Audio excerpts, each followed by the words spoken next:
Corona संक्रमण का दौर, उन सबके बीच 20 अगस्त से विधानसभा का सत्र। हालात मुश्किल हैं, चुनौतियां बहुत हैं। संसदीय कार्य मंत्री सुरेश खन्ना जी हमारे साथ हैं। सर, कोरोना संक्रमण के खतरे से निपटने के लिए क्या व्यवस्था की गई है? क्योंकि 2 मंत्री कोरोना के चलते अपनी जान गंवा चुके हैं, कई विधायक भी चपेट में हैं। ऐसे में बहुत अहम हो जाता है विधायकों की सुरक्षा। देखिए, विधायकों की सुरक्षा की दृष्टि से ही ये निर्णय लिया गया है कि वर्तमान माहौल में ये आवश्यक है कि हम उन लोगों को टेस्ट करा के ही विधानसभा के अंदर भेजें। इससे तमाम तरीके की आशंकाओं को निर्मूल किया जा सकता है और इसी उद्देश्य से विधानसभा का छोटा सत्र बुलाया गया है।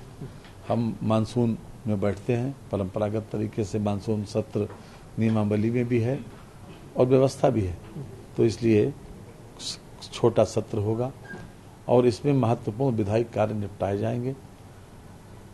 लेकिन किसी प्रकार की आशंका या संभावना नहीं है कि हम इसको कोरोना को फैलने देंगे।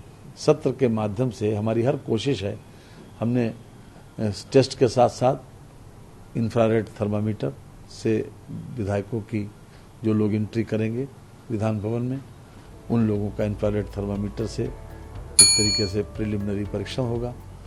थर्मल स्कैनर भी लगा होगा, विधायक सामने से निकलते जाएंगे और वो अपने आप में ये सारी प्रयास इसलिए किए गए हैं कि किसी प्रकार से संक्रमण का फैलाव न हो, क्योंकि अगर जरा भी कोई संक्रमित है तो उसको हम आइसोलेट करेंगे और उसको उसके हिसाब से उसका उपचार भी करेंगे। सर, चूंकि छोटा सत्र है, लेकिन एक जो महत्वपूर्ण विधेयक है, क्षति प्रतिपूर्ति विधेयक, जो पहले ऑर्डिनेंस लाया गया था, क्या वो पेश किया जाएगा और क्या मसौदा उसका? सभी जितने विधायी कार्य हैं वो सब संपन्न होंगे और ये तो समाचार पत्रों में भी आ गया है। वो इस प्रकार से क्षतिपूर्ति का सब विधायक भी आएगा या जो भी कार्य मंत्रणा समिति तय करती है कब आएगा, कब लिया जाएगा, ये कार्य मंत्रणा समिति का क्षेत्राधिकार है और उसमें ही इस बात की चर्चा होती है। लेकिन सरकार विधायी कार्यों के लिए ही ये सदन बना है और वो विधायी कार्य किया जाएगा। अब यूपी पहला स्टेट भी बना है जिसने इस तरह का प्राधिकरण भी बनाया जहां पर अपील कर सकते हैं। मेरठ और लखनऊ में उसका दफ्तर भी बनाया गया। उसका मसौदा सर क्या कुछ रहने वाला है और कितना कुछ हेल्पफुल होगा इस तरह की चीजों को रोकने में? आएगा, ये आपके सामने आएगा, ये सामने आएगा, आपके इंतजार करिए। अच्छा सर, दूसरी चीज, नाराजगी बहुत है कई खेमों से, क्योंकि आपके विधायक हैं सुल्तानपुर के, वो कह रहे हैं कि लिस्ट दीजिए कि कौन कौन से ऐसी घटनाएं घटी हैं ब्राह्मणों के खिलाफ। वो विधानसभा में सवाल भी उन्होंने लगाया है।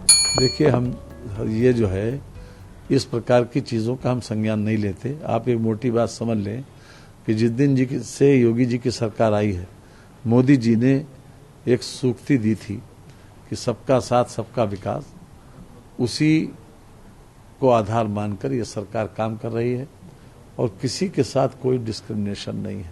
सभी वर्गों को, सभी जातियों को महत्व दिया जा रहा है और कोई भी इसमें प्रश्न चिन्ह नहीं लगा सकता। लेकिन सर, अब तक तो विपक्ष सवाल खड़ा करता था, लेकिन प्रश्न चिन्ह तो आपके विधायक लगा रहे हैं जो लॉ एंड ऑर्डर पर भी सवाल उठाते हैं। पिछली बार कुछ विधायक नाराज थे तो उस धरने पर भी बैठे थे, तो इस बार कुछ ऐसी तैयारी की है कि नाराजगी दूर की जाए, उनकी जो सवाल उठाए जा रहे हैं? कोई नाराज नहीं है, सिर्फ मीडिया की देन।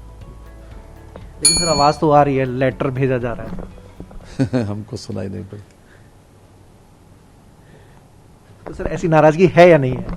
कोई नाराजगी नहीं है ना, मैंने कहा ना, सिर्फ मीडिया की देन है। तो सुरेश खन्ना बता रहे हैं कि नाराजगी नहीं है, लेकिन कुछ विधायक ऐसे हैं जो लॉ एंड ऑर्डर पर सवाल खड़ा कर रहे हैं और कुछ विधायक ऐसे हैं जिनका कहना है कि ब्राह्मणों को निशाना बनाया जा रहा है।